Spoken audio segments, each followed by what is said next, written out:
Então, meus queridos alunos do primeiro ano, nós voltamos então com os vídeos e também o material de estudo sobre a história do povo do Antigo Testamento, visto que aquela ideia de retomar então as aulas presenciais, essa ideia não vai adiante em função do aumento do número de casos de coronavírus, tanto assim na cidade como também no nosso bairro, né, no bairro Jaraguá 99. Então, por uma medida de prevenção, eu optei então por continuar esse final desse ano de 2020 com os vídeos e o material que vocês recebem para responder as questões, ao invés de fazer aula presencial, né? Tudo pensando na prevenção, na saúde, na preservação da vida e da saúde de todos os alunos, ok? Muito bem. Então nós vimos o último livro, o livro de Ruth. Hoje nós vamos entrar no livro de 1 Samuel. 1 Samuel tem 31 capítulos, 2 Samuel tem 24 capítulos, e ambos os livros eles vão falar do período da monarquia. Vocês lembram que nos livros anteriores, né, o livro de Josué, Juízes, ali o povo de Israel ele era governado, ele era liderado por aqueles líderes chamados de juízes.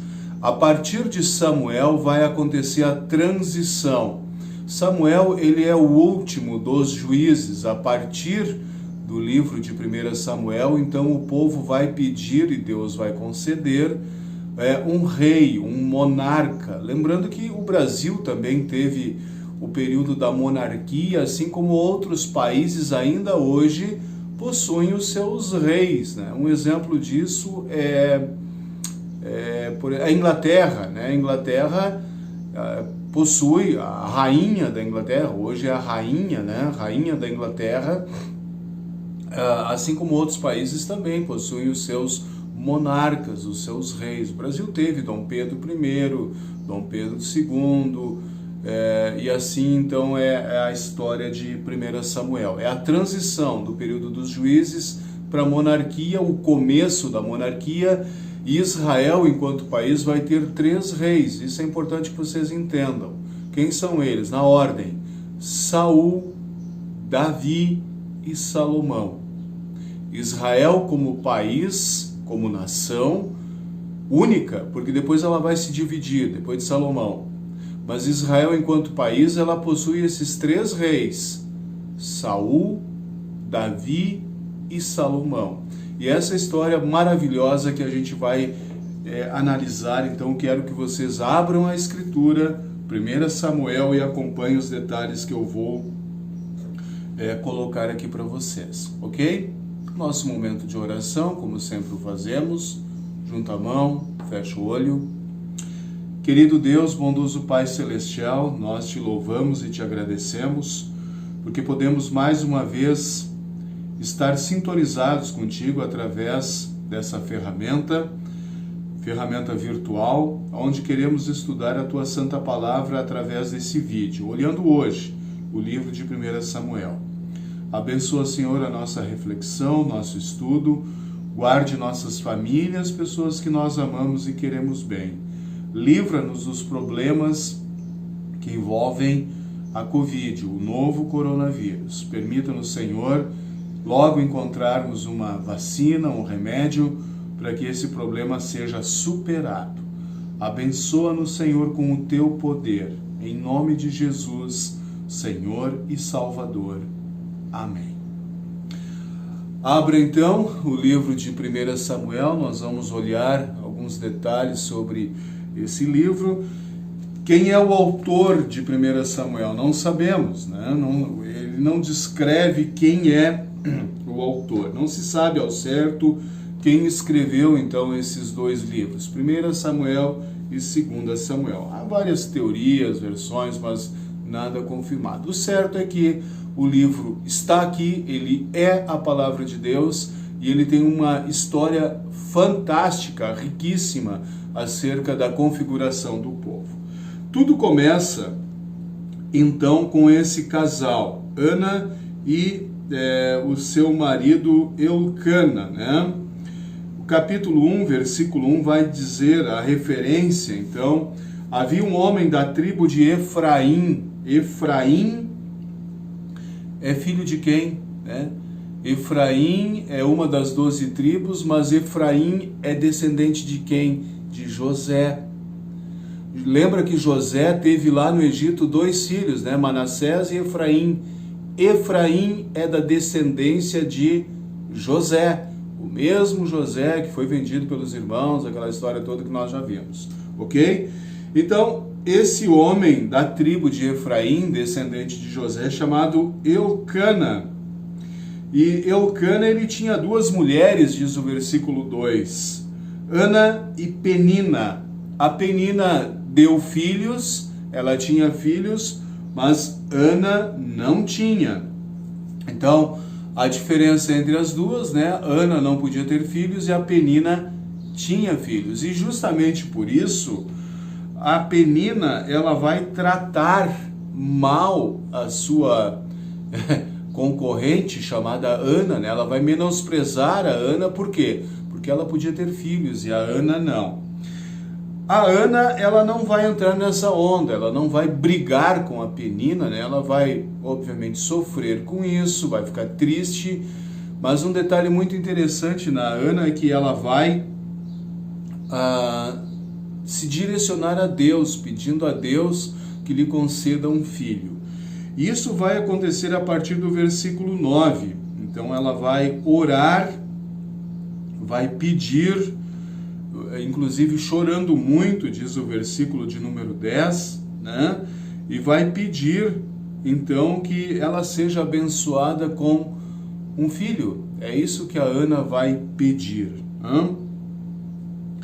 E então, Deus vai ouvir a oração de Ana, e a partir do versículo 19, obviamente, vocês vão ler todo o texto, né? Até porque eu vou fazer algumas perguntas sobre esse texto, então, em específico. A partir do versículo 19 vai descrever o nascimento de Samuel. Toda a configuração ela converge para essa figura. Samuel é uma figura muito importante. Samuel, ele vai ser aquele que vai ungir, né, vai abençoar o rei Saul, né? Ele também vai estar envolvido depois num acontecimento muito importante, que é aquela médium de Endor, a feiticeira de Endor. Nós vamos tratar numa aula especificamente sobre isso, para que as coisas fiquem bem claras, né? Que não paire dúvida sobre esse acontecimento de 1 Samuel 28, é o capítulo, né? Só deixa eu conferir aqui para não dizer uma informação errada. Isso, exatamente. 1 Samuel 28, quando o rei Saul, então, ele vai consultar uma médium, uma feiticeira. E aí a pergunta que surge naturalmente é possível comunicar-se com o mundo dos mortos? É isso que 1 Samuel 28 ensina? E eu vou demonstrar com argumentos de que não é comunicação com o mundo dos mortos, mas sim uma outra situação que depois a gente vai analisar com mais cuidado, tá bom? Mas então, em tudo isso, Samuel, ela é figura central. Samuel vai nascer, ele vai ser dedicado, então, a Deus, né? E vai ser uma grande bênção para todo o povo de Israel. No capítulo 2, nós vamos encontrar o profeta Eli, né? O sacerdote Eli, melhor falando, e os filhos desse sacerdote, eles eram pessoas ruins, eles não eram pessoas de Deus, eles não eram tementes a Deus e não respeitavam a lei de Deus, não obedeciam os regulamentos. E isso vai trazer um grande sofrimento, um grande problema, né? Os filhos do sacerdote Eli, inclusive, eles são chamados de Ofni e Finéias, são os 2 meninos, né? Eles vão morrer por causa dessa desobediência. Mas antes, mas qual era o pecado, né? Bom, o capítulo 2, no versículo 16, nos mostra que estes filhos do sacerdote Eli, eles roubavam a carne que era trazida para o sacrifício. Então vejam, eles desviavam a oferta dos próprios israelitas, eles ficavam com partes para si, partes que não cabiam. Isso não agradou a Deus. Deus não ficou alegre com esse tipo de conduta. É muito feio quando na vida da igreja, do povo de Deus, se utiliza daquilo que é direcionado a Deus para benefício próprio. Isso não traz bênção. Ofni e Finéias, eles vão morrer por causa disso. Mas, dando continuidade, a Ana, ela vai ter o menino Samuel, né? E vejam, lembram que eu comecei dizendo que a Penina tinha filhos e a Ana não tinha? Pois bem, curiosamente, o versículo 21 do capítulo 2 vai mostrar que a Ana, ela foi tão abençoada por Deus que além do Samuel, ela teve mais 3 filhos e 2 filhas. E o Samuel, ele vai crescer dedicado no serviço a Deus, o Senhor. Ao passo que os filhos do sacerdote Eli, eles não vão trilhar nessa direção. Pelo contrário, eles vão fazer coisas erradas, eles vão fazer coisas feias e que não agradavam a Deus, né? Capítulo 3, então, primeira vez que Deus aparece a Samuel, e você vai lembrar daquela historinha lá da escola dominical, né? Samuel, Samuel, né? É Deus chamando Samuel. E aí vem aquela resposta tão bonita de Samuel: Senhor, eis-me aqui, eu estou aqui, né? Fala que o teu servo ouve, ou fala que o teu servo está escutando, no capítulo 3, no versículo 10. É uma característica deste personagem, Samuel. Fala, Senhor, que o teu servo está aqui ouvindo, né? Se a gente lembra lá um outro personagem anterior, que é Josué, lembra da história de Josué? Ser forte e corajoso é característica de Josué. Forte e corajoso, não temas.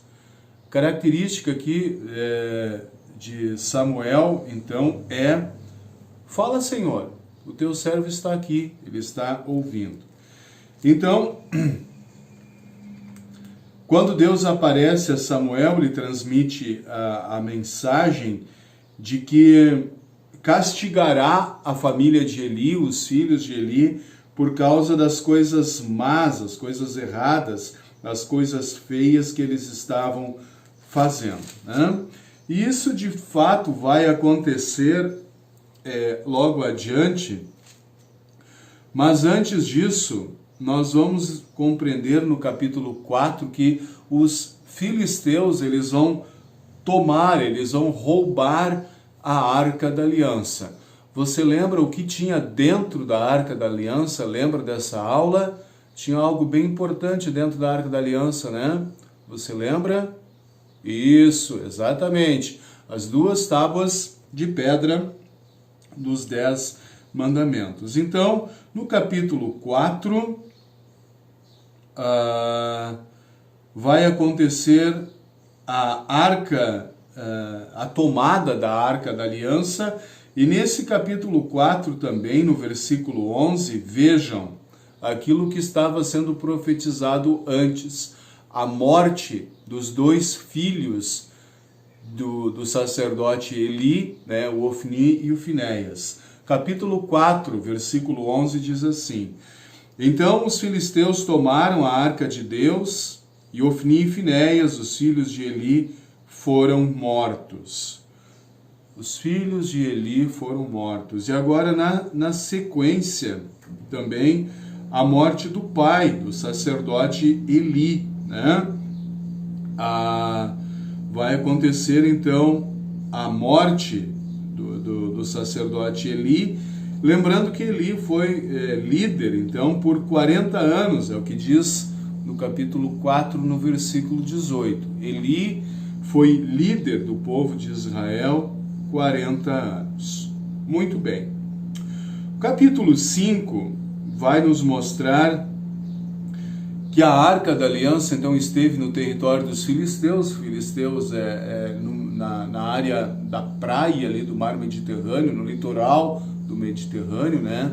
Vai ter um filisteu muito famoso que vai surgir logo em seguida. Lembra o nome dele? Ele vai ser combatido pelo rei Davi, né? Ele ainda não era rei, mas enfim, pelo soldado Davi. Como é que era o nome daquele filisteu grandão? Isso, você lembra. Muito bem. Mas então, a Arca da Aliança, no capítulo 5, ela vai então ficar ali na terra dos filisteus. Ela foi roubada, né, dos israelitas, mas isso não vai trazer bênção para os filisteus, vai causar doenças, né? O versículo de número 6 do capítulo 5 vai dizer tumores entre os filisteus, por causa da presença da Arca da Aliança. Então, a Arca da Aliança ela vai retornar no capítulo 6 para junto do povo de Israel, e a partir do capítulo 7, então, vai ser citado já Samuel em idade adulta e ele governando a Israel, né? No capítulo 7 tem uma referência muito bonita sobre o nome Ebenezer, né? Ebenezer significa até aqui nos ajudou o Senhor. Eu lembro que eu falei para vocês, isso aconteceu lá com Moisés, até mesmo com o meu próprio nome, Gerson, né? Gerson é um dos filhos de Moisés, entre outros nomes que tem o seu significado, a sua explicação. Moisés significa fui tirado das águas, do hebraico Moshe, né? Gerson, fui estrangeiro em terra estranha, né? Esse é o significado do nome Gerson, um dos filhos de Moisés. E Ebenezer, aqui no capítulo 7, significa até aqui o Senhor nos ajudou. Capítulo 7, versículo 12. Então, por que vai acontecer... Por que vai acontecer que o povo vai pedir um rei? Isso vai acontecer a partir do capítulo 8. Tem uma justificativa, né? E a justificativa do povo pedir um rei, então, algumas razões. Samuel, você está ficando velho. Samuel, os seus filhos, eles não têm seguido o seu exemplo. Então nós, o povo, queremos que Deus nos conceda um rei. E esse vai ser o pedido, então, que o povo vai fazer a Samuel, que é o grande juiz, ele é o grande profeta, ele é o grande líder de Deus. E Samuel vai fazer o quê? Ele vai indicar um rei, ele não vai fazer isso, ele vai colocar diante de Deus: Senhor, o povo está descontente, o povo está querendo que em Israel exista um rei, né? Samuel vai colocar esse pedido, essa solicitação diante de Deus em oração. E como é que Deus vai responder? Faça o que eles querem, dê a eles um rei. Capítulo 8, versículo 22.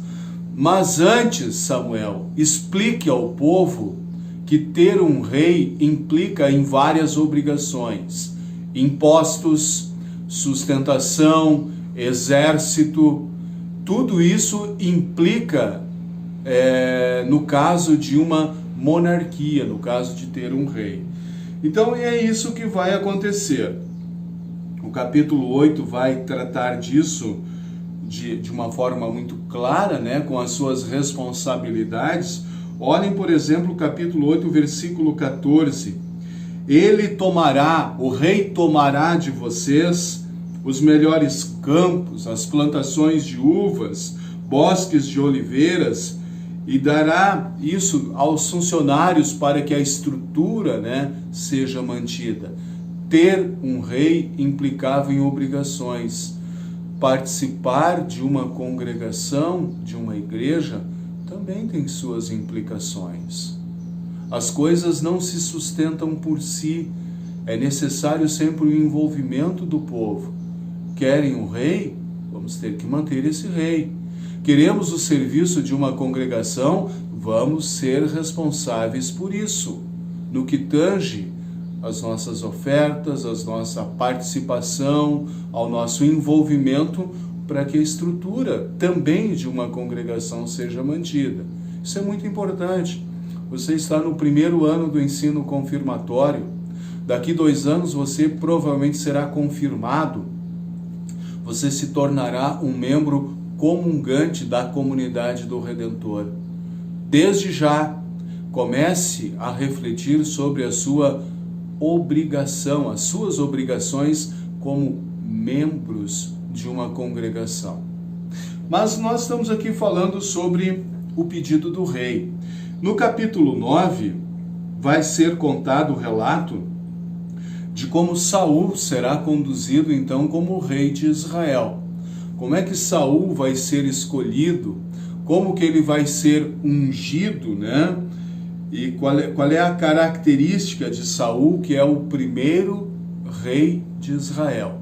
Virão ainda outros 2, Davi, que na verdade vai ser genro de Saul, e Salomão, que é filho de Davi. Então, estes os 3 reis de Israel: Saul, Davi e Salomão. Saul, ele vai ter uma característica, ele era um cara muito alto. Capítulo 9, versículo 2 vai nos mostrar isso aqui.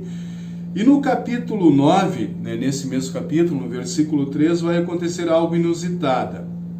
Algumas jumentas que pertenciam ao pai de Saul, elas se perderam, elas fugiram, né?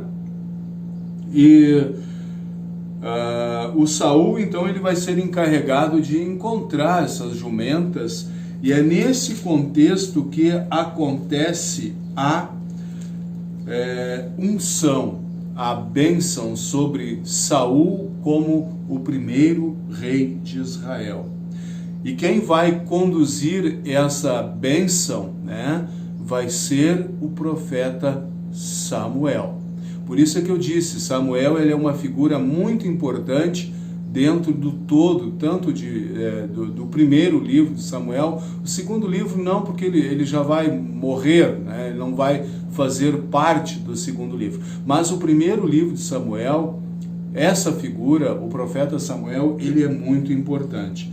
Vejam que uma coisa bem importante no capítulo 9, os profetas, em vários momentos, eles vão ser chamados de videntes, tá? E você não precisa se assustar com isso, é uma maneira, é uma terminologia, é uma forma de se referir aos profetas de Deus. Vejam no capítulo 9, os versículos 9 a 11, onde lá na parte final, a última linha diz assim: porque naquele tempo os profetas eram chamados de videntes. Não significava que eles previam futuro, não existe isso biblicamente. Ninguém é capaz de prever futuro, né? Palavras de Jesus, ninguém sabe o dia nem a hora em que a segunda vinda, o reino de Deus virá, né? Não se sabe, e ninguém tem a capacidade de prever futuro. Não acredite em horóscopo. Horóscopo é uma das maiores bobagens que existe, né? Ora, um horóscopo dizer assim para você vai ter um problema no dia de hoje, né? Ora, Quem não tem seus problemas todos os dias? Ou então aquela outra bobagem, você vai ter uma grande alegria hoje. Rotineiramente nós temos alegrias e temos decepções e temos tristezas, isso faz parte da vida. Então, horóscopo não tem capacidade alguma de prever nada, né? Não creia em horóscopo, não creia em signos, isso é tudo bobagem. Não existe nenhuma fundamentação bíblica para se crer, para acreditar nos signos, né? Uma vez alguém me perguntou, pastor, qual é o seu signo? Meu signo é jacaré. Pastor, não existe signo de jacaré. Pois é, assim como também não existe nenhum dos outros signos. Tudo é bobagem, não existe fundamentação para isso. Mas voltando aqui então, os profetas eram chamados de videntes. Isso não precisa causar nenhum tipo de susto em vocês, né? Leiam lá o capítulo 9, versículo 9 a 11, profetas eram chamados de videntes. E no capítulo 10, então, Saul, ele vai ser conduzido como rei de Israel, ungido pelo profeta Samuel. Importante dizer, então, aqui já estamos nos encaminhando para 30 minutos, 27 minutos de aula. No capítulo 10, lá na última linha do capítulo 10, versículo 27, Saul, ele não vai ter unanimidade, né? Algumas pessoas vão desprezar, não vão aceitar, não vão reconhecer Saul como o rei de Israel, né? O texto diz assim: como é que este homem vai poder nos salvar? E desprezaram Saul e não lhe deram presentes. Capítulo 11, então, para a gente fechar essa parte, vai nos mostrar que Saul, ele vai ser vitorioso na sua empreitada contra os amonitas, né, que eram inimigos, então, a terra de Amon, né? Amonitas, ele vai lutar e vai vencer os inimigos de Israel. E aí nós vamos perceber nas próximas leituras, nos próximos capítulos, que Saul, ele vai deixar gradativamente Deus de lado. Saul vai confiar muito em si, na sua força, na sua capacidade. Ele vai ser influenciado a deixar Deus de lado, e isso vai causar a ruína dele e, obviamente, da nação de Israel. O próprio Saul, ele vai sofrer as consequências que, embora ter sido escolhido por Deus para ser rei da nação, ele vai colher as consequências de ter deixado Deus de lado. Este é Saul. E o que a gente aprende com a história de Saul? Perseverar. Perseverar nos caminhos de Deus. E esse é o recado que eu quero deixar para ti, meu querido aluno. Perseverar, manter a fidelidade, manter os caminhos do Senhor, os caminhos que são de justiça e retidão. Saul, ele não vai manter essa direção, ele vai se afastar e ele vai ser morto. E ele vai acontecer coisas muito feias com o rei Saul. Por quê? Porque ele vai deixar Deus de lado na sua vida. Coloque sempre Deus em primeiro lugar. Coloque as coisas de Deus como mais importante dentro da tua caminhada, dentro da tua vida. Olhe para o exemplo de Saul, alguém escolhido por Deus, ungido, abençoado, mas que aos poucos vai deixar Deus de lado, vai perder o reino e vai inclusive ser morto por causa disso, ok?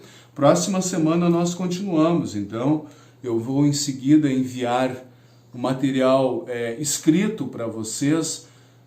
Procurem copiar no caderno de vocês então essas questões, respondam as questões, para que a gente depois no futuro possa de alguma forma corrigir, ver então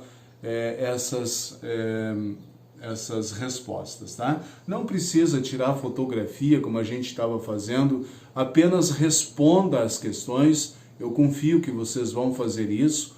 Respondam as questões, copiem no caderno e respondam as questões que eu vou passar em seguida, então, ok?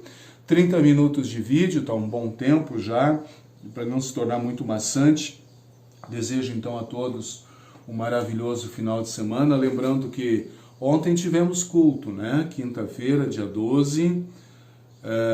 O culto, ele não precisa ser, não é necessário fazer reserva de lugar. Nós temos uma quantidade boa de lugares dentro da igreja, todo mundo com álcool gel, higienização, máscara, com toda a segurança para fazer o culto, ok? Tivemos ontem, quinta-feira, vamos ter amanhã, sábado, dia 14, e dia 15 é a eleição, e a gente pede então que Deus também abençoe esse momento, que Deus nos conceda líderes, representantes, que sejam